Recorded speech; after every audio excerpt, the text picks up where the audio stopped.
Okay, I have a quick question for you. Have you ever started decluttering, felt really motivated, and then quit right in the middle and thought, what is wrong with me? If so, here's what's really happening. You didn't get worse at decluttering. Your life changed and the method did not. And once you understand why, this whole thing starts to make a lot more sense.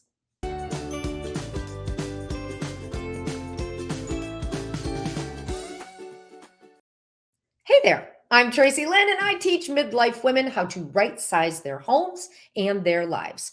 So, in my last video, we talked about something that really resonated with quite a few of you. The idea that the problem isn't too much stuff, it's having too much stuff for the life you're living right now. And today, I want to go just a little bit deeper because there's another piece to the puzzle. And once you see it, things start to make a bit more sense.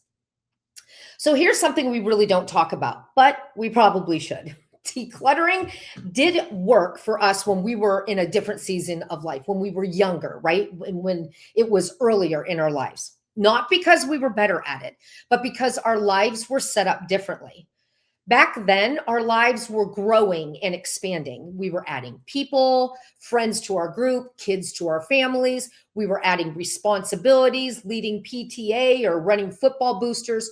We were even adding activities like book clubs and volunteering at our church. And because of that, we were constantly making decisions based on what matched our lives in that moment, right?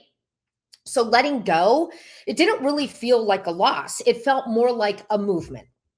We weren't just getting rid of things, we were replacing them. And when you're replacing something, it's not loss, it's replacement, right? Lack of a better word. But here's a perfect example, just so you can understand where I'm coming from. So when my kids were younger and they outgrew like their toddler clothes, and I had to replace those clothes, I didn't get stuck on trying to decide whether or not to keep the clothes that didn't fit anymore because I was already bringing in the next size, right? One season naturally moved into the next season. And that's why decluttering worked so well back when we were younger.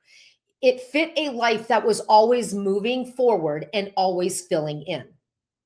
But then something shifts, right? Life doesn't keep expanding forever. And when the roles stop changing, life settles into this rhythm. Now there are fewer people in our house. You're no longer rotating through a dozen different roles in your life. Your days, they have this more predictable routine, right? This more simple way of going about our days. And because our energy is different, our priorities are different as well. And here's the important part. Decluttering advice never changed to match that shift as we got older. It still assumes we are in this adding phase of our lives and things are still constantly coming in and going out. But midlife, it's not so much about adding. It's about settling into a pace that actually feels comfortable. And this is why decluttering feels so much more difficult now because you're not just deciding about the stuff, you're deciding about history, your history, about who you were, and maybe the even trickier one, about who you're still hoping to become. That's a very different kind of decision. So when you get tired faster, or you start second guessing your decisions, or worse, you quit halfway through, that's not you giving up. That's your brain saying these decisions are bigger than they used to be. And no one warned us about that part. This is why decluttering by itself often stops working as we get older, not because it's wrong, because it's incomplete. What works better in this season is letting your life lead the decisions, not your emotions. When decisions are based on how you're actually living your life, right? Where you're at in this season, things tend to come in focus a bit more clearly. And no, this does not mean getting rid of everything. So don't panic and peace out on me here. It just means choosing things differently. So if you've been feeling stuck or quietly annoyed at yourself, that actually makes a lot of sense. And I know that because I was right there not long ago and I remember it like it was yesterday.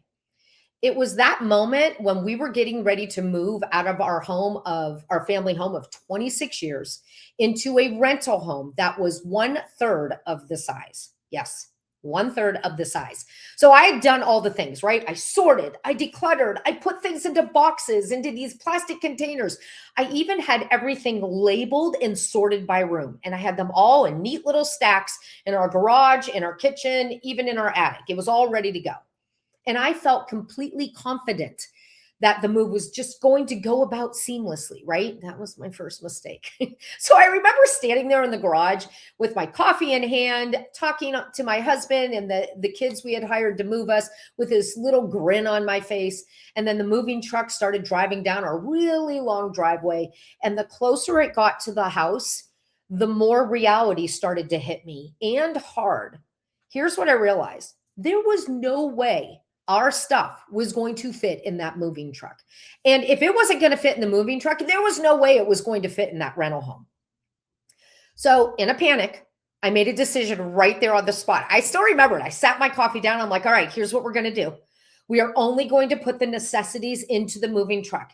And those necessities are going to go right to the rental. Like, the dishes, the pots and pans, the bathroom towels, our clothes, the bedroom set, and one couch. We couldn't even fit both couches in there. It was ridiculous how much stuff we had, right?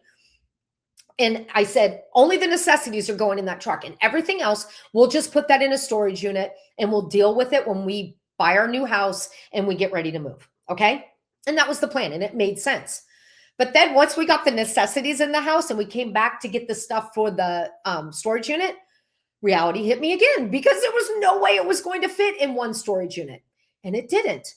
We had to get 3 storage units, the largest that center held. It was like a 10 by 20 foot. And we didn't just fill it. We filled it at some points all the way to the ceiling, right? It was ridiculous how much stuff that we had. Oh, and not only that, all of our farm and gardening and outdoor equipment, that had to go in our neighbor's barn. And it was like the first floor of their barn. And their barn wasn't a shed. It was a barn. That's how much we still had. So in the moment when all of that happened, and I got hit with reality twice, and I was embarrassed and I was mortified, and I was obviously shocked beyond belief. It was hard. It was really, really hard. But when I look back on it now, it was the best thing that could have happened to me, because during that time of realizations, something changed in my life, right?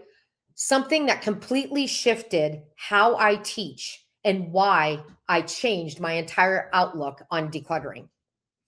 And here's what I realized. Decluttering doesn't work after you have lived a life and spent decades filling a home with all the things you needed and used throughout those years. Now, this is the point where I usually say, that's why I love downsizing. And downsizing does help, don't get me wrong. But over the last few weeks of doing these videos, I started to realize something else. Downsizing by itself isn't the whole answer either, because we're not just decluttering and we're not just downsizing. And that's where what we're doing, the most important line, we are right sizing. We're not decluttering, we're not downsizing. What we are doing is right sizing. And that, once you realize that, you make that shift from those 2 approaches to this one approach, everything starts to make sense and everything starts to work. Because now you're in this different season of life, right? And we've talked about that multiple times in this video alone. And that means your home needs a different kind of approach. And that approach is right-size living. Okay, so if this is making you say, yes, this is exactly what I need, then stay with me, because in the next video, we are going to talk about something that trips up a lot of women in this stage of life. And that is why decluttering so often turns into endless organizing.